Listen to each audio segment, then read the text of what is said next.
ദൈവത്തിൻ്റെ അതിപരിശുദ്ധമായ നാമം വാഴ്ത്തപ്പെടുമാറാകട്ടെ. കൂടി വന്നിരിക്കുന്ന എല്ലാവർക്കും, ഈ ശബ്ദപരിധിക്കുള്ളിൽ ഞങ്ങളെ ശ്രദ്ധിക്കുന്ന എല്ലാവർക്കും യേശുക്രിസ്തുവിൻ്റെ നാമത്തിൽ സ്നേഹവന്ദനത്തെ അറിയിക്കുന്നു. കാലാവസ്ഥ പ്രതികൂലമാണെങ്കിലും നമുക്ക് ഇത്രയും പേർക്ക് കടന്നു വരുവാൻ ദൈവമായ കർത്താവ് ഇടയാക്കിയതോർത്ത് സ്തോത്രം ചെയ്യുകയാണ്.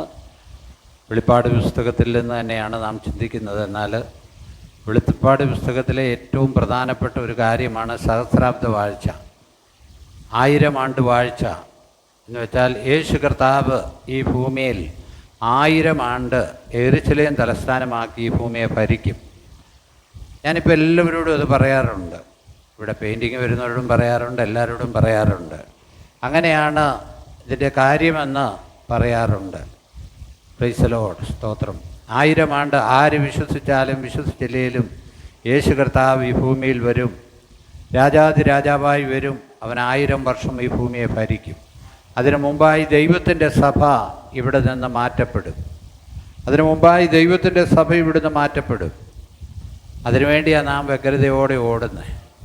Hallelujah, hallelujah. നമ്മൾ ചിന്തിക്കരുത് നമ്മുടെ ഈ കൂട്ടായ്മ വന്ന എല്ലാവരും നിത്യതയിൽ പോകുമെന്ന് ചിന്തിക്കരുത് കേട്ടോ. അതിനുവേണ്ടി ഒരുങ്ങിയിരുന്നാൽ മാത്രമേ പോകത്തുള്ളൂ. അതിനുവേണ്ടി ഒരു താല്പര്യം ഉണ്ടെങ്കിലേ പോകത്തുള്ളൂ. ഹല്ലേലൂയ. അല്ലെങ്കിൽ ദൈവരാജ്യത്തിൽ പോകാൻ കഴിയത്തില്ല. ഹല്ലേലൂയ. ഒരു തെങ്ങയിൽ അനേക തേങ്ങ ഉണ്ടാകുന്നുണ്ടല്ലേ, എല്ലാം തേങ്ങയായിട്ട് തീരത്തില്ല, ചിലതൊക്കെ പേടാ. അപ്പം അങ്ങനെ അനുഭവമുണ്ട്. ഹല്ലേലൂയ. അപ്പം ആര് വിശ്വസിച്ചാലും കർത്താവ് വരും, ദൈവസഭ ഇവിടുന്ന് എടുക്കപ്പെടും. ഇത് സത്യമായ കാര്യമാണ്. ഹല്ലേലൂയ. ലോക സംഭവങ്ങൾ അത് വിളിച്ചറിയിച്ചുകൊണ്ടിരിക്കുക. സ്തോത്രം. ആ സഹസ്രാബ്ദ വാഴ്ചയിലെ ചില കാര്യങ്ങളാണ് നമ്മൾ കഴിഞ്ഞ ദിവസം ചിന്തിച്ചുകൊണ്ടിരുന്നത്. സമാധാനം, സന്തോഷം, വിശുദ്ധി, തേജസ്, ആയതുപോലെ ആശ്വാസം, ഈ കാര്യങ്ങളൊക്കെ ചിന്തിപ്പാനായിട്ടിടയായി. അടുത്ത ഒരു പ്രത്യേകത, കർത്താവ് ഇവിടെ വാഴുമ്പോൾ നീതിയുടെ ഒരു ഇപ്പം നമുക്ക് നീതി ലഭിക്കാത്തൊരു കാലമാണ്. എവിടെയാണ് നീതി ലഭിക്കുന്നത്? ഹല്ലേലൂയ. യേശു കർത്താവ് ഈ ഭൂമിയിലായിരിക്കുമ്പോൾ എല്ലാവർക്കും ഒരുപോലെ നീതി ലഭിക്കും. ഹല്ലേലൂയ. ഇന്നത്തെ ലോകത്തിലെ നീതിക്ക് സ്തോത്രം വ്യത്യാസമുണ്ട്. ഹല്ലേലൂയ. ലോകനീതിയല്ല ദൈവത്തിൻ്റെ നീതി.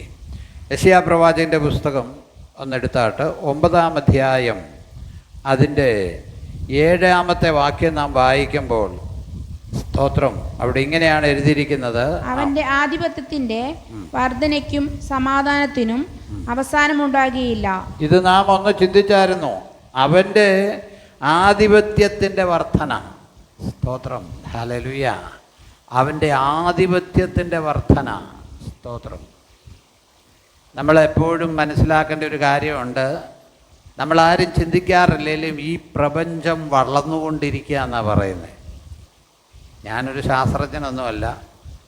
ശാസ്ത്രജ്ഞന്മാർ ഇതിനെക്കുറിച്ച് പഠിച്ചുകൊണ്ടിരിക്കുന്നത് ഈ ഭൂമി കറങ്ങുന്ന വേഗതയെക്കാളിലും ഒക്കെ അനേകം മടങ്ങ് വേഗതയിലാണ് ഇത് എക്സ്പാൻഡ് ചെയ്തുകൊണ്ടിരിക്കുകയാണ് പ്രപഞ്ചം. ഹല്ലേലൂയ. സ്തോത്രം. നമ്മുടെ തലയിൽ ചിന്തിക്കാൻ പറ്റുമോ? ചിന്തിക്കാൻ പറ്റത്തില്ല. എന്നാൽ ഈ ചന്ദ്രനിൽ പോയ ഒരാൾ ചന്ദ്രനിലെ ഒരു ടെലസ്കോപ്പിലൂടെ ചന്ദ്രനെ നിൽക്കുമ്പോൾ ഭൂമി ചന്ദ്രനിൽ ഉദിക്കും. ഭൂമി ചന്ദ്രനിൽ എന്ത് ചെയ്യും? കേട്ടിട്ടുണ്ടോ? ഭൂമി ചന്ദ്രനിൽ ഉദിക്കും എന്ന് വെച്ചാൽ നമ്മൾ ഇവിടെ നിൽക്കുമ്പോൾ സൂര്യൻ ഉദിച്ച് പൊങ്ങി വരുന്നത് പോലെ. അങ്ങനെ എത്ര പേരെ സൂര്യൻ അസ്തമിക്കുന്നത് കാണാൻ പോകുന്നവരുണ്ട്. സൂര്യൻ ഉദിച്ചുയരുന്നത്. സ്തോത്രം. രാവിലെ എഴുന്നേറ്റാലേ ഇത് കാണാൻ പറ്റുള്ളൂ കേട്ടോ. സൂര്യൻ ഉദിച്ചു പൊങ്ങുമ്പം, എൻ്റെ ചെറുപ്പകാലത്ത് കൃഷിപ്പണിയൊക്കെ ഉള്ളപ്പോൾ കാരണവന്മാർ പറയുന്നുണ്ട് മാനത്ത് വെള്ള വീശുമ്പോഴെന്ന്. എന്നാ അതിൻ്റെ അർത്ഥം? സൂര്യൻ ഉദിച്ചിട്ടില്ല, സൂര്യൻ ഇങ്ങോട്ട് നമുക്ക് കാണാറായിട്ടില്ല, എങ്കിലും അതിൻ്റെ അങ്ങോട്ട് വരാൻ തുടങ്ങുന്നതിൻ്റെ ഒരു പ്രകാശം വെള്ള വീശുന്ന എന്ന് പറയും. അപ്പോൾ അതുപോലെ ഭൂമി എന്ത് ചെയ്യാന്നറിയാമോ? സൂര്യൻ ഉദിച്ചു വരുന്നത് പോലെ ചന്ദ്രനിൽ നിന്നാൽ, ചന്ദ്രനിലെ ടെലസ്കോപ്പ് വെച്ച് നോക്കിയാൽ, അല്ലെങ്കിൽ ചന്ദ്രനിൽ നിന്ന് ഒരാൾ നോക്കിയാൽ, ചന്ദ്രനിലെ ടെലസ്കോപ്പ് വേണ്ട, അവരുടെ കണ്ണുകൊണ്ട് തന്നെ കാണാം, ഈ നമ്മുടെ ഈ ഗ്ലോബ് പോലെ ഭൂമി ഇങ്ങനെ കറങ്ങി കറങ്ങി കറങ്ങി കറങ്ങി പൊങ്ങി പൊങ്ങി പൊങ്ങി പൊങ്ങി വരും. ഇത്രയേ ഉള്ളൂ. ഈ ഭൂമി ചന്ദ്രനിൽ നിന്ന് നോക്കിയാൽ എന്തോരമുണ്ട്? ഇത്രയേ ഉള്ളൂ. നമ്മുടെ പിള്ളേരുടെ ഒരു ഫുട്ബോളിൻ്റെ അത്രയേ ഉള്ളൂ. ഇതിനകത്താണ് കോടാനുകൂടി ജനം വസിക്കുന്നത്. അവരുടെ ചിന്തകൾ, അവരുടെ ഭാവനകൾ. ചന്ദ്രനിൽ നിന്ന് നോക്കിയാൽ അത്രയേ ഉള്ളെങ്കിൽ നക്ഷത്രത്തിൽ നിന്ന് നോക്കുമ്പോൾ ഉണ്ടല്ലോ, മറ്റ് നക്ഷത്രങ്ങളിൽ നോക്കുമ്പോൾ ഒരു പൊട്ട് പോലുമില്ല. അവിടെ നിന്നാണ് കൈകൊണ്ട് ഈ മസിൽ കാണിക്കുന്ന മനുഷ്യൻ. അതുകൊണ്ടാണ് ദൈവത്തിൻ്റെ വചനം പറഞ്ഞത്, മൂക്കിൽ ശ്വാസമുള്ള മനുഷ്യനെ വിട്ടൊഴിവീൻ, അവന് എന്ത് വില മതിക്കാനുള്ളൂ. ഇത് മുഴുവനുമായിട്ട് ഇത്രയേ ഉള്ളൂ. അതിനകത്ത് നിന്നുകൊണ്ടാണ് ഓരോ രാജ്യങ്ങളും എല്ലാം ഉള്ളത്. അപ്പോൾ ദൈവത്തിൻ്റെ, അവൻ്റെ ആധിപത്യം എന്ന് പറയുന്ന അത്ര വലുതാണ്. അതാ മനസ്സിലാക്കേണ്ടത്. നമ്മുടെ ചിന്തയ്ക്ക് അപ്പുറമാണ്. അവൻ്റെ ആധിപത്യത്തിൻ്റെ വർധനയ്ക്കും സമാധാനത്തിനും അവസാനമുണ്ടാകില്ല. ദാവീദിന്റെ സിംഹാസനത്തിലും അവന്റെ രാജ്യത്തിലും ഇന്നു മുതൽ എന്നേക്കും അവൻ അതിനെ ന്യായത്തോടും നീതിയോടും കൂടെ ആ സിംഹാസനത്തിൽ സഹസ്രാബ്ദത്തിൽ കർത്താവ് ഇരിക്കുമ്പോൾ ദാവീദിന്റെ സിംഹാസനത്തിൽ അവൻ ഇരിക്കും. ഹല്ലേലൂയ. അവൻ നീതിയോടും ന്യായത്തോടും കൂടിയാണ് എന്ത് ചെയ്യുന്നത്? വിധിക്കുന്നത്. കർത്താവ് അനീതിയായിട്ട് ഒന്നും ചെയ്യത്തില്ല കേട്ടോ. കർത്താവ് അനീതിയായിട്ട് ഒന്നും ചെയ്യത്തില്ല. കർത്താവ് എല്ലാം നീതിയായിട്ടേ ചെയ്യത്തുള്ളൂ. ചിലത് നമുക്ക് വേദന തോന്നുന്നതുണ്ടായിരിക്കാം. ആ വേദനയ്ക്കകത്തും കർത്താവിൻ്റെ ഒരു പ്രവൃത്തി അതിനകത്ത് ഉണ്ട്. Hallelujah, hallelujah. പാട്ടുകാരൻ പറയാറില്ലേ, ദോഷമായിട്ടെന്നോടൊന്നും എൻ്റെ താതൻ ചെയ്യുകയില്ല, ദോഷമായിട്ടെന്നോടൊന്നും എൻ്റെ താതൻ ചെയ്യുകയില്ല, അവൻ എന്നെ അടിച്ചാലും അവൻ എന്നെ സ്നേഹിക്കുന്നു, അവൻ എന്നെ അടിച്ചാലോ അവൻ എന്നെ സ്നേഹിക്കുന്നു. നമ്മൾ ശ്രദ്ധിക്കണം. ചിലപ്പോൾ നമുക്ക് വേദനയാണെന്ന് തോന്നിയേക്കാം. പക്ഷെ ദൈവം തമ്പുരാൻ അത് ദോഷമായിട്ട് ചെയ്യത്തില്ല. അവൻ നീതിയായിട്ടേ ചെയ്യത്തുള്ളൂ. ചില കാര്യങ്ങൾ അവൻ നീതിയായിട്ട് തന്നെ ചെയ്യത്തുള്ളൂ. ഹല്ലേലൂയ. നമുക്ക് നന്മ ചെയ്യുവാൻ പ്രാപ്തിയുള്ളപ്പോൾ അതിന് യോഗ്യന്മാരായിരിക്കുന്നവർക്ക് ചെയ്യാതിരിക്കരുതെന്നൊരു വചനമുണ്ട്. നന്മ ചെയ്യുവാൻ എന്താണ്? പ്രാപ്തിയുള്ളപ്പോൾ. ഈ പ്രാപ്തി നഷ്ടപ്പെടും. ഞാൻ അവിടുന്ന് ഇവിടം വരെ നടന്നു വന്നതിൻ്റെ വിഷമം എനിക്ക് അറിയാവുള്ളൂ. 2 ദിവസത്തെ പണിയാണ്. പ്രാപ്തിയില്ല. പ്രാപ്തി ഉണ്ടെന്ന് ഓർത്താ. എൻ്റെ ഭാര്യ സഹോദരി ഇന്നലെ എന്നെ സഹായിക്കാൻ വന്ന. ഇപ്പോൾ ശബ്ദവും പോയി, എല്ലാം പോയി, പ്രാപ്തി പോയി. നാളെ പാട്ട് പാടാകുമ്പോഴത്തേക്ക് ശക്തി ഉണ്ടാവും. Praise Lord. ഈ ഒരു പ്രാപ്തിയുണ്ട്. ഹല്ലേലൂയ. ഒരു പ്രാപ്തി. അപ്പോൾ നന്മ ചെയ്യാൻ പ്രാപ്തിയുള്ളപ്പോൾ അതിന് യോഗ്യന്മാരായവർക്ക് എന്ത് ചെയ്യണം? യോഗ്യന്മാർക്ക്. സ്തോത്രം. നമ്മൾക്ക് നന്മ ചെയ്യാൻ പ്രാപ്തിയുള്ളപ്പോൾ നമ്മളൊന്നും ചെയ്യാതിരുന്നേച്ച് പിന്നെ ദൈവം എങ്ങനെയാണ് നമുക്ക് നന്മ ചെയ്യേണ്ടത്? ദൈവം എങ്ങനെയാണ് നമ്മളോട് നീതിയായി ഇടപെടേണ്ടത്? ചില ആളുകൾ ദൈവത്തോട് പിറുപിറുക്കാറുണ്ട്, എൻ്റെ കർത്താവേ എനിക്കെന്നാ ഇങ്ങനെയെന്ന്. സ്തോത്രം. പക്ഷേ നമ്മളെങ്ങനാ ദൈവത്തോടുള്ള ബന്ധത്തിൽ എങ്ങനാ? സ്തോത്രം. ഞാനൊരു പച്ച പരമാർത്ഥം പറയട്ടെ. നമ്മൾ പ്രാർത്ഥിക്കുന്നവരാ. പ്രാർത്ഥിക്കുന്ന സമയങ്ങൾ മുഴുവനും എനിക്കും എൻ്റെ മക്കൾക്കും എന്ന് പറഞ്ഞുകൊണ്ട് പ്രാർത്ഥിച്ചാൽ എന്ത് പ്രയോജനം? നമുക്കും മക്കൾക്ക് വേണ്ടി പ്രാർത്ഥിക്കേണ്ടെന്നല്ല ഞാൻ പറഞ്ഞത്. അരമണിക്കൂറല്ലേ 1 മണിക്കൂർ ഇരുന്ന് ഇത് തന്നെയാണ് അങ്ങോട്ടും തിരിച്ചും മറിച്ചും പറയുന്നെങ്കിൽ കർത്താവിന് എന്ത് പുകഴ്ചയാണ് ഉള്ളത്? കർത്താവിന് എന്ത് മഹത്വം ഉണ്ടാകുന്നത്? ഹല്ലേലൂയ. യേശു കർത്താവ് പറഞ്ഞു, ഈ ചെറിയവരിൽ ഒരുവന് ചെയ്തതെല്ലാം എനിക്കാകുന്നു ചെയ്തത്. ഈ ചെറിയവരിൽ ഒരുവന് ചെയ്തതെല്ലാം എനിക്കാകുന്നു ചെയ്തത്. സ്തോത്രം. ഹല്ലേലൂയ. അപ്പം അങ്ങനെ ചെയ്യുമ്പോഴല്ലേ കർത്താവിൻ്റെ നീതി നമ്മുടെ ജീവിതത്തിലും വെളിപ്പെടത്തുള്ളൂ. ഹല്ലേലൂയ. ചിലർ കർത്താവ് ഒരു ഉപകാരം ചെയ്താലും അതിന് നന്ദി പറയുക, ഒരു നന്ദി ഉണ്ടാകാത്തവരുണ്ട്. കഴിഞ്ഞ ദിവസം ഒരു പുരോഹിതൻ പ്രസംഗിക്കുന്നത് കേട്ടു. നല്ല പ്രസംഗമായിരുന്നു. അദ്ദേഹം പ്രസംഗിച്ച് കഴിഞ്ഞപ്പോൾ പറഞ്ഞ്, ഈ പ്രൈസലോടെന്നൊക്കെ പറഞ്ഞാൽ ഭൂമിയിൽ ചില നന്മകളൊക്കെ കിട്ടുമെന്ന്. അതുകൊണ്ട് ഞാനത് ഷെയർ ചെയ്തില്ല. പ്രൈസലോടെന്ന് പറഞ്ഞാൽ ഭൂമിയിൽ നന്മ കിട്ടുമെന്ന്. ഭൂമിയിലല്ല, വരാനുള്ളിടത്തും നന്മ കിട്ടും. അദ്ദേഹത്തിൻ്റെ ഒരു പാസ്പോർട്ട് അദ്ദേഹം പറഞ്ഞത് ഇങ്ങനെയാണ്, പുതുക്കാൻ വേണ്ടി തിരുവനന്തപുരത്ത് കൊണ്ടുപോയി. അപ്പം ഇസ്രായേലിൽ പോകാൻ വേണ്ടി ഒരു പ്രത്യേക പാസ്പോർട്ട് ഉണ്ടായിരുന്നു. കാരണം ഇസ്രായേലിൻ്റെ ഇത് അടിച്ചു കഴിഞ്ഞാൽ പിന്നെ മറ്റ് ഗൾഫ് രാജ്യങ്ങളിൽ അവർ വിസ കൊടുക്കുകയില്ല. അപ്പോൾ അതിനു വേണ്ടി ഒരു പാസ്പോർട്ട്, അങ്ങനെ ഒരു സിസ്റ്റം ഉണ്ടായിരുന്നു പഴയ കാലത്ത്. അപ്പോൾ ഇദ്ദേഹം പുതുക്കാൻ ചെന്നപ്പം അടുത്ത where is your another passport എന്ന് ചോദിച്ചു. മറ്റേ പാസ്പോർട്ട് എവിടെയാണെന്ന്. അപ്പോൾ പറഞ്ഞ ഏത് പാസ്പോർട്ടെന്ന് പറഞ്ഞു. അവർ പറഞ്ഞ പുള്ളി എന്നേച്ച് പറഞ്ഞ ഇസ്രായേലിൽ പോകാനൊരു പാസ്പോർട്ട് എടുത്തായിരുന്നു. അപ്പോൾ അവർ പറഞ്ഞ അത് തന്നെയാണ്. ഒരു കാരണവശാലും 2 പാസ്പോർട്ട് കൈ വെച്ചുകൊണ്ടിരിക്കാൻ പാടില്ല. അതിൻ്റെ ആവശ്യം കഴിയുമ്പോൾ ഇവിടെ മടക്കി കൊടുക്കണമായിരുന്നു. അതുകൊണ്ട് നിങ്ങൾക്ക് പോകാം, പുറകെ ആൾ വന്നോളും കൂട്ടിക്കൊണ്ട് വരാനെന്ന് വെച്ചാൽ നിയമപരമായിട്ടല്ല. അപ്പോൾ അദ്ദേഹം ചോദിച്ചു, എനിക്ക് പാസ്പോർട്ട് ഓഫീസറെ ഒന്ന് കാണാമോ? ആ വേണേ കാണാമെന്ന് പറഞ്ഞു. അദ്ദേഹം അവിടെ ചെന്നിരുന്നു. പാസ്പോർട്ട് ഓഫീസർ സമയം കൊടുത്തു. കയറി ചെന്നപ്പോൾ പുള്ളി നോക്കിയപ്പോൾ ഒരു പെന്തക്കോസുകാരിയായിരുന്നു പാസ്പോർട്ട് ഓഫീസർ. കാതയിലും അതങ്ങനെ പുള്ളി പറഞ്ഞില്ല, കാതിലും കഴുത്തിലും ഒന്നുമില്ല. അപ്പോൾ പുള്ളിക്കാരി എന്ത് ചെയ്തെന്ന് ചോദിച്ചാൽ, കണ്ട പാടി പുള്ളിയുടെ ഉള്ളിൽ തോന്നി ഒരു പ്രൈസലോട് പറയാമെന്ന്. അപ്പോൾ അച്ഛൻ ഒരു പ്രൈസലോട് അങ്ങ് പറഞ്ഞു. അപ്പോൾ പുള്ളിക്കാരി എഴുന്നേറ്റ് എന്താ വന്നതെന്ന് ചോദിച്ചു. അപ്പോൾ ഇങ്ങനെയാണെന്ന് പറഞ്ഞു. ആ ഒറ്റ പ്രൈസലോഡിൽ പുള്ളിക്കാരി ആ പേപ്പറെ വിളിച്ച് എഴുതി അത് സബ്മിറ്റ് ചെയ്തായിട്ട് വരവ് വെച്ചു. ഓഫീസർ ഇട്ട് കഴിഞ്ഞാൽ പിന്നെ കുഴപ്പമില്ലല്ലോ, അച്ഛൻ പൊക്കോ വീട്ടിൽ വന്നോളൂ എന്ന് പറഞ്ഞു. എന്നാലും അത് ദൈവത്തിൻ്റെ മഹത്വം എന്ന് പറയാൻ അദ്ദേഹത്തിന് വിഷമമാണ്. അപ്പോൾ പുള്ളി പറയുന്ന ഈ ലോകത്തിൽ വല്ലതും ലഭിക്കണമെങ്കിൽ പ്രൈസ് ലോഡെന്ന് പറഞ്ഞാൽ ലഭിക്കുമെന്ന്. പിന്നെ അങ്ങേ ലോകത്ത് ലഭിക്കണേ എന്താ ചെയ്യണ്ടേ? സ്തോത്രം. പ്രൈസ് ലോഡിന് അതിൻ്റെ വിലയുണ്ട്. പറയേണ്ടിടത്തേ പറയാവുള്ളൂ. അല്ലാത്തടത്ത് എന്ന് പറഞ്ഞു കഴിഞ്ഞാൽ അവർക്കത് ഇഷ്ടപ്പെടത്തില്ല. ഞാൻ വചനവിരുദ്ധമല്ല പറഞ്ഞത്. നിൻ്റെ മുത്ത് പന്നിയുടെ മുമ്പിൽ എന്ത് ചെയ്യരുത്? അതിൻ്റെ അർത്ഥം എന്തോ? നിൻ്റെ മുത്ത് പന്നിയുടെ മുമ്പിൽ ഇട്ട് കൊടുക്കരുത്. അത് വെറുതെ ചകഞ്ഞ് കളയുള്ളൂ. അതിന് വല്ല വില അറിയാവോ? അതിനൊരു വില അറിയത്തില്ല. സ്തോത്രം. ഹല്ലേലൂയ. നമ്മൾ വിഷയത്തിൽ നിന്ന് മാറിപ്പോവുകയാണ്. സ്തോത്രം. ഹല്ലേലൂയ. അവൻ്റെ സമാധാനത്തിന് അവസാനമുണ്ട്. അവൻ നീതിയോടെയാണ് ഭരിക്കുന്നത്. നീതിയോടെ. അപ്പം നീതി പറഞ്ഞുകൊണ്ടാണ് അങ്ങോട്ട് പോയത്.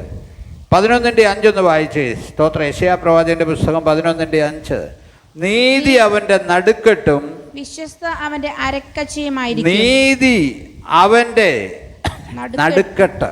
വിശ്വസ്ത അവന്റെ ഹല്ലേലൂയ. വെറുതെ കെട്ടിക്കൊണ്ട് നടന്നിട്ട് കാര്യമൊന്നുമില്ല കേട്ടോ. അത് പല നിറത്തിൽ കെട്ടിക്കൊണ്ട് നടന്നിട്ട് കാര്യമൊന്നുമില്ല. നടുക്ക് അത് ഏതായിരിക്കണം? നീതി ആയിരിക്കണം. നീതി അവൻ്റെ നടുക്കെട്ടും വിശ്വസ്തത അവൻ്റെ അരക്കച്ചയുമായിരിക്കും. വിശ്വസ്തത നമ്മുടെ ജീവിതത്തിൽ വേണ്ട ഒരു കാര്യമാണ്. വിശ്വസ്തത. വാക്ക് പറഞ്ഞാൽ വാക്കായിരിക്കണം. ഉവ്വെന്ന് പറഞ്ഞാൽ ഉവ്വെന്നായിരിക്കണം. വരാമെന്ന് പറഞ്ഞാൽ വരണം. 3 മണിയെന്ന് പറഞ്ഞാൽ 3 മണി. 5 മണിയെന്ന് പറഞ്ഞാൽ 5 മണി. സ്തോത്രം. ഹല്ലേലൂയ. കാരണം വിശ്വസ്തത. സ്തോത്രം. ഹല്ലേലൂയ. അവിടെ എഴുതിയിരിക്കുകയാണ്, നീതി അവൻ്റെ നടുക്കെട്ടും വിശ്വസ്തത അവൻ്റെ അരക്കച്ചയുമായിരിക്കും. സ്തോത്രം. ഹല്ലേലൂയ. നമ്മുടെ കർത്താവ് ഭരിക്കുമ്പോൾ. ഹല്ലേലൂയ. സമയം പോകുന്നുണ്ട്. യെശയ്യാവ് 32:16 വായിച്ച്. ഹല്ലേലൂയ. യെശയ്യാവ് 32:16. അന്ന് മരുഭൂമിയിൽ ന്യായം വസിക്കും, ഉദ്യാനത്തിൽ നീതി പാർക്കും. അന്ന് മരുഭൂമിയിൽ ന്യായം വസിക്കും, ഉദ്യാനത്തിൽ നീതി പാർക്കും. ഹല്ലേലൂയ. ഇസ്രായേലിന് ലഭിച്ചിരിക്കുന്ന ഈ രാജ്യം മരുഭൂമിയായിരുന്നു. ഒരു പുസ്തകം ഉണ്ടായിരുന്നു, മരുഭൂമിയെ മലർവാടിയാക്കിയെന്ന് പറഞ്ഞ് ഒരു പുസ്തകം ഉണ്ടായിരുന്നു.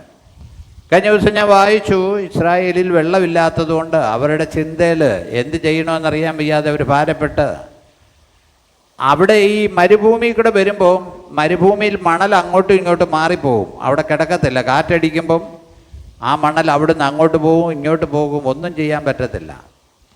അവർ അവിടുന്ന് മെഡിറ്ററേനിയൻ കടലിൽ നിന്ന് ഒരു വലിയ കനാല് വെട്ടി. കനാലിൻ്റെ വീതി മൂവാറ്റുപുഴയാറിൻ്റെ വീതിയുണ്ട്, 150 അടിയാണ് വീതി. 150 അടി വീതി. കഴിഞ്ഞ ദിവസം ഞാൻ വായിച്ചായിരുന്നു. 150 അടി വീതിയിൽ അവർ കനാല് വെട്ടി. അന്നേരം കനാല് വെട്ടിയത് കോൺക്രീറ്റ് ചെയ്ത്, കാരണം ഈ കനാല് വെട്ടി വരുമ്പം കാറ്റടിച്ചാൽ ഈ കനാല് കൊണ്ട് കാറ്റ് കൊണ്ടുപോകും. അപ്പോൾ അവരുടെ സാങ്കേതിക വിദ്യയിൽ അവരത് ചെയ്തു. അപ്പോൾ കയറി വരുന്ന വെള്ളം എന്താ? ഉപ്പ് വെള്ളമാണ്.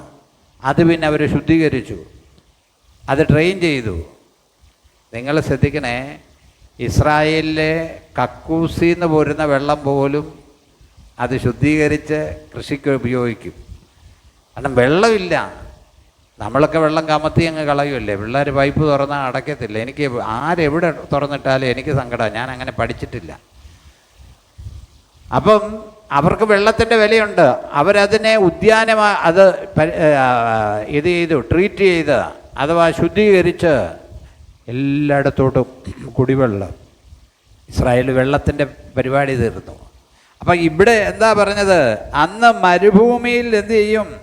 ന്യായം വസിക്കും, ഉദ്യാനത്തിൽ എന്ത് ചെയ്യും?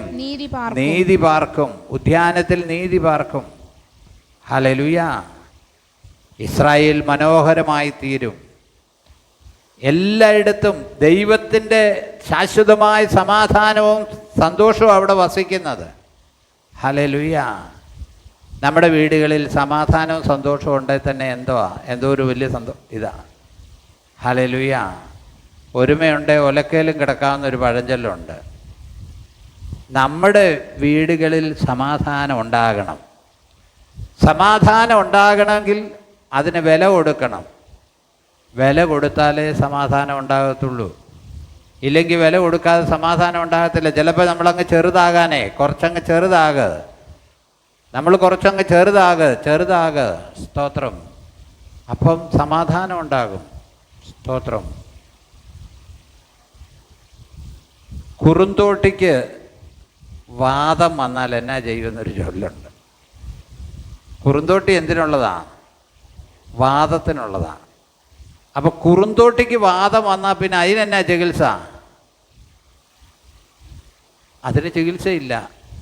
അപ്പം ദൈവമക്കൾക്ക് സ്തോത്രം വീടുകളിൽ സമാധാനം ഉണ്ടാകണം. ഇല്ലെങ്കിൽ എന്താ? കുറുന്തോട്ടിക്ക് വാദം വന്ന പോലെ. ഈ ആളുകൾ തമാശയായിട്ട് പറയും, ആനയ്ക്ക് ഭ്രാന്ത് വന്നാൽ ചങ്ങലയ്ക്കിടാമെന്ന്. ചങ്ങലയ്ക്ക് ഭ്രാന്ത് വന്നാൽ എന്നാ ചെയ്യുമെന്ന്? അതിനെ എവിടെ ഇടുന്നേ? അപ്പോൾ നമ്മൾ ശ്രദ്ധിച്ച്, അപ്പം നമ്മുടെ വീടുകളിൽ ഇത് വേണം. ഇല്ലെങ്കിൽ ഒന്നും പറഞ്ഞിട്ട് കാര്യമൊന്നുമില്ല. നമ്മൾ പ്രാർത്ഥനക്കാരാന്ന് പറയുന്നതിൽ യാതൊരു അർത്ഥവും ഇല്ല. ചിലപ്പോൾ ഇച്ചിരി വിട്ടുവീഴ്ചയോ നഷ്ടമോ പ്രയാസമോ ഒക്കെ വന്നേക്കാം. ഹല്ലേലൂയ. സ്തോത്രം. ഹല്ലേലൂയ. ശ്രദ്ധിക്കണേ, അന്ന് മരുഭൂമിയിൽ ന്യായം വസിക്കും, ഉദ്യാനത്തിൽ എന്ത് ചെയ്യും? നീതി പാർക്കും. നമ്മുടെ നീതിയായ കർത്താവ്, നമ്മുടെ ശാശ്വത പാറയായ കർത്താവ്, യെരൂശലേം തലസ്ഥാനമാക്കി ഭരിക്കാൻ പോവുക നീതിയായ കർത്താവ്. 42:1 മുതൽ യെശയ്യാപ്രവാചകന്റെ പുസ്തകം 42:1 വാക്യങ്ങളൊന്ന് വായിക്കാം. 42:1 മുതൽ. ഇതാ ഞാൻ താങ്ങുന്ന എൻ്റെ ദാസൻ, എൻ്റെ ഉള്ളം പ്രസാദിക്കുന്ന എൻ്റെ വൃദ്ധൻ. നമ്മുടെ കർത്താവിനെ കുറിച്ച് പറഞ്ഞിരിക്കുന്ന ഒരു പ്രവചനമാണ്. ദൈവമായ കർത്താവിനെ കുറിച്ച് പറയുന്നൊരു, ഇതാ ഞാൻ താങ്ങുന്ന എൻ്റെ ദാസൻ, എൻ്റെ ഉള്ളം പ്രസാദിക്കുന്ന എൻ്റെ വൃദ്ധൻ. സ്തോത്രം. വായിച്ചോ. ഞാൻ എൻ്റെ ആത്മാവിനെ അവന്റെ മേൽ വെച്ചിരിക്കുന്നു. ഞാൻ എൻ്റെ ആത്മാവിനെ അവന്റെ മേൽ വെച്ചിരിക്കുന്നു. അവൻ ജാതികളോട് ന്യായം പ്രസ്താവിക്കും. അവൻ ജാതികളോട് എന്ത് ചെയ്യും? ന്യായം, നീതി. നമ്മുടെ കർത്താവിൻ്റെ പ്രത്യേകതയാണ്. ഹല്ലേലൂയ. അവൻ്റെ ഇടപാട്. ദാവീദ് അപ്പൻ പറഞ്ഞു വിട്ട് ചേട്ടന്മാരുടെ വിശേഷം അറിയാൻ വന്നപ്പോഴാണ് ഗോലിയാത്ത് ഇങ്ങനെ വന്ന് പറഞ്ഞുകൊണ്ടിരുന്നത്. അപ്പോൾ ദാവീദ് ചോദിച്ചു, അവനെ എന്നാ കൊന്നാൽ എന്നാ തരുമെന്ന്. അപ്പോഴത്തേക്ക് ചേട്ടന്മാർ വന്ന് ബഹളം ഉണ്ടാക്കി. ആടുള്ളത് എവിടെ വിട്ടേച്ചാടാ പോകുന്നത് അതെല്ലാം പറഞ്ഞ് ചൂടായി. അവൻ എന്നാ പറഞ്ഞേ? ഞാനൊരു ചെറിയ വാക്കല്ലേ ചോദിച്ചുള്ളൂ. ആ ആറ്റിറ്റ്യൂഡാണ് നമ്മുടെ വീടുകളിലും നമ്മുടെ സഭകളിലും നമ്മുടെ പ്രസ്ഥാനത്തിലുമെങ്കിൽ ഹല്ലേലൂയ എന്തോ ഒരു മാറ്റം വന്നേനും. പ്രസ്ഥാനത്തിലും ആളുകൾ വിട്ടുവീഴ്ച ചെയ്യല്ല. അതുകൊണ്ട് പരസ്യപോലെ ആകുക. എല്ലാം തീർന്നുകൊണ്ടിരിക്കുക കേട്ടോ, പ്രശ്നങ്ങളൊക്കെ തീർന്നുകൊണ്ടിരിക്കുക. വിട്ടുവീഴ്ച ചെയ്യാൻ മനസ്സില്ല. അധികാരത്തിൻ്റെ വടംവലി, ആരാണ് വലുതെന്നുള്ള ചിന്ത, അന്യോന്യം കീഴ്പ്പെടാനുള്ള മനസ്സില്ല. അന്യോന്യം കീഴ്പ്പെടാതെ നമുക്ക് മുമ്പോട്ട് പോകാൻ പറ്റുകയില്ല കേട്ടോ. അത് പാസ്റ്റർമാരും കീഴ്പ്പെടണം, വിശ്വാസിയും കീഴ്പ്പെടണം, സെൻട്രൽ പാസ്റ്റർമാരും കീഴ്പ്പെടണം, ഏത് പൊസിഷനിലുള്ളവരാണേലും കീഴ്പ്പെടണം. ഹല്ലേലൂയ. കീഴ്പ്പെട്ടേ പറ്റത്തുള്ളൂ, എങ്കിലേ സമാധാനം ഉണ്ടാകത്തുള്ളൂ. അവൻ്റെ ആത്മാവ് നമ്മൾ വായിച്ചെന്താ? സ്തോത്രം. ഇതാ ഞാൻ താങ്ങുന്ന എൻ്റെ ദാസൻ, എൻ്റെ ഉള്ളം പ്രസാദിക്കുന്ന എൻ്റെ വൃദ്ധൻ. ഞാൻ എൻ്റെ ആത്മാവിനെ അവന്റെ മേൽ വെച്ചിരിക്കുന്നു. ഞാൻ എൻ്റെ ആത്മാവിനെ അവൻ്റെ മേൽ വെച്ചിരിക്കുന്നു. അവൻ ജാതികളോടും ന്യായം പ്രസ്താവിക്കും. അവൻ ജാതികളോട് ന്യായം പ്രസ്താവിക്കും. അവൻ നിലവിളിക്കുകയില്ല, ഒച്ചയുണ്ടാക്കുകയില്ല. അവൻ നിലവിളിക്കത്തുമില്ല, ഒച്ചയുണ്ടാക്കുകയില്ല, ഒച്ച ഉണ്ടാക്കത്തില്ലെന്ന്. തെരുവീതിയിൽ തന്റെ ശബ്ദം പ്രൈസ് ദി ലോർഡ്. അവൻ ആവശ്യമില്ലാത്ത ഒരൊച്ച ഉണ്ടാക്കത്തില്ല. ഹല്ലേലൂയ. സഹസ്രാബ്ദത്തിലെ പ്രത്യേകതയാണ് ഈ ഒച്ച എന്നവിടെ ഉദ്ദേശിച്ച എന്താ? നമ്മളൊക്കെ ഉണ്ടാക്കുന്ന ഒച്ച. അവൻ ഒച്ച ഉണ്ടാക്കിയില്ല. പിന്നെ തെരുവീതിയിൽ അവന്റെ ശബ്ദം കേൾപ്പിക്കുകയുമില്ല. ചതഞ്ഞ ഓട അവൻ ഒടിക്കുകയില്ല. അവന്റെ പ്രത്യേകത മനസ്സിലായോ? ചതഞ്ഞ ഓട. ചതഞ്ഞ ഓടയെ ആരും മൈൻഡ് ചെയ്യല. ചതഞ്ഞ ഓടയെ ആരും മൈൻഡ് ചെയ്യല. പ്രായമുള്ള ആളുകൾ, രോഗികളായ ആളുകൾ, അവരെ ഒന്നും ആരും മൈൻഡ് ചെയ്യുകയല്ല. നമ്മുടെ പാർലമെൻറ്റിൽ ജയാ ബച്ചനാന്ന് തോന്നുന്നു അല്ലേ പറഞ്ഞത്, പ്രായമുള്ളവരെ എല്ലാം കൊല്ലണമെന്ന്. പ്രായമുള്ളവരെ എല്ലാം കൊല്ലണമെന്ന് അങ്ങനെ കണ്ടൊരു ഇതുപോലെ കേട്ടായിരുന്നു. എനിക്കിന്ന് ആരാണ്ട് ഇട്ട് തന്നിട്ടുണ്ട് പ്രായമുള്ളവരെ എന്തോ ചെയ്യണമെന്ന്. അപ്പോൾ ഇവിടെ ഈ നേരം മുഴുവൻ പ്രായമുള്ളവരാണ്. പ്രായമുള്ളവരെ എന്ത് ചെയ്യണം? എന്നെ ചെയ്യാനാ? പ്രായമുള്ളവരെല്ലാം കൊന്നു കളയണമെന്നാണ് പറയുന്നത്. കാരണം അവരെ കൊണ്ട് ഒരു പ്രയോജനവും ഇല്ല. ഗവൺമെൻറ്റിൻ്റെ പെൻഷൻ മേടിക്കുന്നവരാണേ അവർക്ക് ആ 10-30 വർഷം കൂടെ പെൻഷൻ കൊടുക്കുമ്പോൾ എത്ര കോടി രൂപ വേണം? അപ്പോൾ വെടിവെച്ച് കൊന്നേക്കാമെങ്കിൽ വേണ്ടോ? സ്തോത്രം. ഹല്ലേലൂയ. നമ്മുടെ കർത്താവിനെ കുറിച്ച് പറയുന്നത് അവന് ഒച്ച ഉണ്ടാക്കിയില്ല. അടുത്തത് പുകയുന്ന തിരി കെടുത്തി കളയുകയില്ല. ചതഞ്ഞ ഓടെ അവൻ ഒടിച്ചു കളയില്ല. പുകയുന്ന തിരി കെടുത്തി കളയല്ല. നമ്മുടെ നമുക്ക് ചില കാര്യങ്ങളൊക്കെ ഉണ്ട്, പക്ഷെ അവൻ ഒരിക്കലും കെടുത്തി കളയുകയല്ല. അവൻ കെടുത്തി കളയുകയല്ല. സ്തോത്രം. അത് പിന്നെ കത്ത് പിടിക്കും. ഇതൊന്നും പറഞ്ഞാൽ നമ്മുടെ ആളുകളെ മനസ്സിലാകത്തില്ല. ഇത് ഞാൻ പ്രസംഗിക്കുമ്പോൾ ഇത് പുറത്തോട്ട് കേൾക്കുന്ന, എൻ്റെ ചെറുപ്പത്തിൽ തീപ്പെട്ടിക്കമ്പിന് പോലും ക്ഷാമമുള്ള സമയമാണ്. തീപ്പെട്ടി വലിയ വീടുകളിലൊക്കെയാണ് തീപ്പെട്ടി ഉള്ളത്. കാര്യം നിസ്സാരമേ ഉള്ളൂ, 10 പൈസയ്ക്ക് തീപ്പെട്ടി കിട്ടും. പക്ഷേ ആളുകൾ എന്തോ ചെയ്യുമെന്നറിയാവോ? വലിയ വീടുകളിൽ തീ കത്തിക്കുമ്പം അടുത്ത വീട്ടിലെ ചകിരി, തേങ്ങയുടെ തൊണ്ട് അതുമായിട്ട് ചെല്ലും. ചേട്ടത്തി ഇച്ചിരി തീ തരാൻ. വീടി വലിക്കാനല്ല കേട്ടോ, അത് വീടിയെന്ന് വീടി വലിക്കുന്ന വീടി. ഇച്ചിരി തീ തരാൻ ഞാൻ എൻ്റെ കണ്ണുകൊണ്ട് കണ്ടിട്ടുണ്ട്. അപ്പോൾ അവിടെ കൊത്തുന്ന ആ കനൽ, അവരുടെ കഞ്ഞി വെക്കുന്ന കനലാണ്. ആ തീ കുറച്ച് കോരി ഇടും. എന്നിട്ട് ആ തീയും കൊണ്ട് ആളിങ്ങോട്ട് വരും. അപ്പോൾ പോരുന്ന വഴി ഈ ചകിരിയിൽ എന്ത് ചെയ്യും? ചെയ്തിട്ടുണ്ടോ? ഊതിക്കൊണ്ടിരിക്കും. ഊതിക്കൊണ്ടുണ്ട്. അവിടെ പുഷ്പദൃഷ്ടി ചെയ്തിട്ടുണ്ടെന്നാണ്. അപ്പം അത് ഊതിക്കൊണ്ടിരിക്കും. ഇതെല്ലാം പാർഷപ്പച്ചൻ പഠിച്ചേച്ച് വന്നേക്കുന്ന കേട്ടോ, പ്രൈസ് ദി ലോർഡ്. ഊതിക്കൊണ്ടിരിക്കും. ഊതി അവിടെ ചെന്നിട്ട് പിന്നെ ചുള്ളിയും കരിയും ഒക്കെ വെച്ച് തീ പിടിപ്പിക്കും. സ്തോത്രം. നമ്മുടെ കർത്താവ് അതുപോലെ പുകയുന്ന തിരി അവൻ എന്ത് ചെയ്യല, കെടുത്തുകയല്ല. സ്തോത്രം. അടുത്തത്, അവൻ സത്യത്തോടെ ന്യായം പ്രസ്താവിക്കും. അവൻ സത്യത്തോടെ എന്ന് വെച്ചാൽ അവൻ നീതിയോടെ ന്യായം പ്രസ്താവിക്കും. ഭൂമിയിൽ ന്യായം സ്ഥാപിക്കും വരെ അവൻ തളരുകയില്ല. ഭൂമിയിൽ നീതി ന്യായവും സ്ഥാപിക്കുന്നത് വരെ അവൻ എന്ത് ചെയ്യല, അവൻ തളരുകയില്ല. നമ്മൾ തളരും. നമ്മുടെ കർത്താവ് ഭൂമിയിൽ ന്യായം സ്ഥാപിക്കുന്നവരെ അവൻ തളരുകയില്ല. സ്തോത്രം. 4 വരെ അധൈര്യപ്പെടുകയുമില്ല. 65 യെശയ്യാവ് 65 21 മുതലുള്ള വാക്യങ്ങൾ, 23 വരെ ഒന്ന് വായിച്ച ഒരു വാക്യം കൂടെ. അവർ വീടുകളെ പണിത് പാർക്കും. 65 21 ആരംഭം. അവർ വീടുകളെ പണിത് പാർക്കും. അവർ മുന്തിരിത്തോട്ടങ്ങൾ അവർ വീടുകളെ പണിത് പാർക്കും. അവർ മുന്തിരിത്തോട്ടങ്ങളെ ഉണ്ടാക്കി അവയിലെ ഫലം അനുഭവിക്കും. അതിന്റെ ഫലം അനുഭവിക്കും. അവർ പണിക മറ്റൊരുത്തൻ പാർക്ക എന്ന് വരികയില്ല. ഇതെല്ലാം പുസ്തകത്തിലുണ്ട് കേട്ടോ. ഒരുത്തൻ പണിതാൽ അതിനകത്ത് പാർക്കണം. അതാ അതിൻ്റെ അനുഗ്രഹം. ഒരുത്തൻ പണിയുകയും മറ്റൊരുത്തൻ പാർക്കുകയും ചെയ്യുകയല്ല. പണിയുക എന്ന് പറഞ്ഞാൽ പണിയുന്ന ആശാരിയുടെ കാര്യമല്ല കേട്ടോ ഉദ്ദേശിച്ചു. ഒരുത്തൻ കാശ് മുടക്കി പണിയുക. സ്തോത്രം. മറ്റൊരുത്തൻ പാർക്കുക എന്ന് വരരുത്. നമ്മളൊരു കാര്യമുണ്ട്, ഇത് അനുഭവിക്കണം. ഹല്ലേലൂയ. ഒരുവൻ പണിക മറ്റൊരുത്തൻ പാർക്കുക എന്നില്ല. നമ്മുടെ കർത്താവ് നീതിയുള്ളവനാ. സ്തോത്രം. ഹല്ലേലൂയ. വായിച്ചേ. അവർ നടുക മറ്റൊരുത്തൻ തിന്നുക എന്നും വരികയില്ല. ഒരുവൻ നടുക മറ്റൊരുത്തൻ തിന്നുക എന്നും വരികയില്ല. എന്റെ ജനത്തിന്റെ ആയുസ് വൃക്ഷത്തിന്റെ ആയുസ് പോലെയാകും. Praise the Lord. ഹല്ലേലൂയ. ഇപ്പൊ കുഴപ്പമുള്ളവരൊക്കെ ഉണ്ടല്ലോ, സഹസ്രാബ്ദത്തിലാവുമ്പം ജനത്തിന്റെ ആയുസ് പോലും ദൈവത്തിന്റെ നീതി അത്ര വലുതാ. ഹല്ലേലൂയ. ഹല്ലേലൂയ. സ്തോത്രം. ശ്രദ്ധിക്കണേ. ദൈവത്തിൻ്റെ നീതി, ന്യായം. ഒരു വാക്യം കൂടെ വായിച്ച് അവസാനിപ്പിക്കാം. യെരമ്യാ പ്രവാചകന്റെ പുസ്തകം 31 അധ്യായം അതിൻ്റെ 23 വാക്യം. യെരമ്യാ പ്രവാചകന്റെ പുസ്തകം 31 അധ്യായം 23 വാക്യം. ഇസ്രായേലിന്റെ ദൈവമായ സൈന്യങ്ങളുടെ യഹോവ ഇപ്രകാരം അരുളിച്ചെയ്യുന്നു, ഞാൻ അവരുടെ പ്രവാസികളെ മടക്കി വരുത്തുമ്പോൾ അവർ ഇനിയും യഹൂദ ദേശത്തും അതിലെ പട്ടണങ്ങളിലും നീതി നിവാസമേ, വിശുദ്ധ പർവ്വതമേ, യഹോവ നിന്നെ അനുഗ്രഹിക്കുമാറാകട്ടെ. കേട്ടോ, അവർ മടങ്ങി വരുമ്പോൾ അവർ നീതി നിവാസമേ, നിവാസം എന്ന് പറഞ്ഞാൽ താമസിക്കുക. അവർ മടങ്ങി വരുമ്പോൾ അവിടെ എന്താ നീതിയാ വസിക്കുന്നത്. ഇപ്പം നീതിയില്ല കേട്ടോ. ഹല്ലേലൂയ.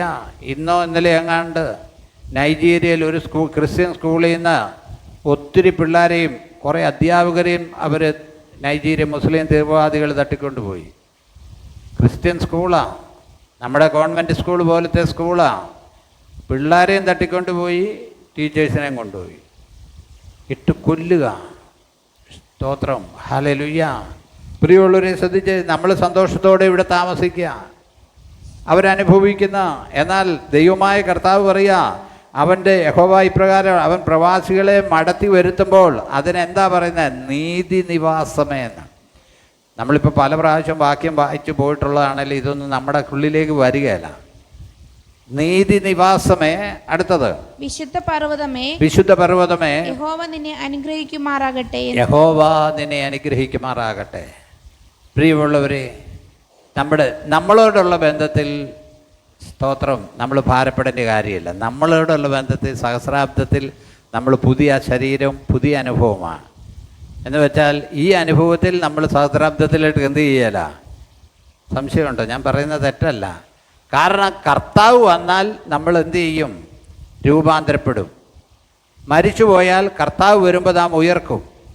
ഹാനോക്ക് പ്രവചിച്ചതുപോലെ കർത്താവിൻ്റെ ആ മഹത്വ പ്രത്യക്ഷതയിൽ അവനോടൊപ്പം അനേകം വിശുദ്ധന്മാരോടുകൂടി നമ്മുടെ കർത്താവ് വരുന്നതെന്ന് പറയുന്ന പോലെ അവനോടൊപ്പമാണ് നമ്മൾ വരുന്നത്. ഹല്ലേലൂയ. അപ്പോൾ ഭൂമി മനുഷ്യനുണ്ട്, പക്ഷെ നമ്മുടെ അവസ്ഥ പ്രത്യേക അവസ്ഥയാണ്. ഹല്ലേലൂയ. നമ്മുടെ അവസ്ഥ പ്രത്യേകം. നമ്മൾ കർത്താവിൻ്റെ കാന്തയാണ്. കാന്തയും മണവാട്ടി, ഈ മണവാട്ടിയും മണവാളനും തമ്മിലുള്ളൊരു ബന്ധം ഉണ്ട്. ഞാനൊരു വാർത്ത കണ്ടു. കഴിഞ്ഞ ദിവസം ഒരു കൊച്ച് വെളുപ്പാങ്കാലത്ത് 3 മണിക്ക് കല്യാണത്തിന് ഒരുങ്ങാൻ പോയതാണ്. 3 മണിക്ക് വീട്ടിൽ നിന്ന് പോയി ഒരുങ്ങിയേറ്റ് വരുന്ന വഴി അവൾ ആക്സിഡൻ്റായി. സ്പൈനൽ കോഡ് നട്ടല് സ്പൈനൽ കോഡ് ഇതായി. അവരുടെ വണ്ടിയിലുള്ളവർക്കെല്ലാം അപകടം വന്നു. കിടന്ന കിടപ്പ് ICUവിലാണ്. പക്ഷെ അവരുടെ ആ മുഹൂർത്തം 12 മണി കഴിഞ്ഞ സമയത്താണ്. വരൻ അവൻ്റെ ആ സ്നേഹം, അവളിന്ന് എന്നെഴുന്നേക്കുമോ എന്നും അറിയത്തില്ല, എന്നെഴുന്നേക്കുമോ അറിയത്തില്ല. എങ്കിലും അവൻ ആ നിശ്ചയിച്ച പെണ്ണിനെ ഡോക്ടറോട് പോയി അപേക്ഷിച്ചു. അവരാലോചിച്ചു. ICU കയറി താലി കെട്ടി. ICU കയറി. കാരണം അവന് വിവാഹം നല്ലൊരു കാര്യമാണ്. വേറെ ഒരു പുരുഷനാണേലും വീട്ടുകാരെ സമ്മതിക്കത്തില്ല. എടാ അവളിനി എഴുന്നേക്കുമോ ഇല്ലയോ എന്ന് അറിഞ്ഞിട്ട് പോരെ ഈ പണിക്ക്, സാഹസത്തിന് പോയാൽ പോരേന്ന് ചോദിക്കും. സ്തോത്രം. ശ്രദ്ധിച്ച്, സ്തോത്രം. ആ സ്നേഹം നമ്മുടെ കർത്താവിനും അതുപോലെ നമ്മളോടൊരു സ്നേഹമുണ്ട്. നാം അവൻ്റെ കാന്തയാണ്, നാം അവൻ്റെ മണവാട്ടിയാണ്. നമ്മുടെ കർത്താവും നമ്മളും തമ്മിലുള്ള ബന്ധം വലിയ ബന്ധമാണ്. ആ ഒരു വലിയ ബന്ധം പ്രാപിക്കണമെങ്കിൽ, സ്തോത്രം, രക്ഷിക്കപ്പെടണം, സ്നാനപ്പെടണം, സത്യത്തിലും ആത്മാവിലും ദൈവത്തെ ആരാധിക്കണം. അവനെ വരവിന് വേണ്ടി നാം ഒരുങ്ങിയിരുന്നാൽ നിത്യതയോളം നമുക്ക് കർത്താവിനോടൊപ്പം വസിക്കാനിടയായിത്തീരും. ഈ വചനങ്ങളാൽ ദൈവം നമ്മെ അനുഗ്രഹിക്കട്ടെ.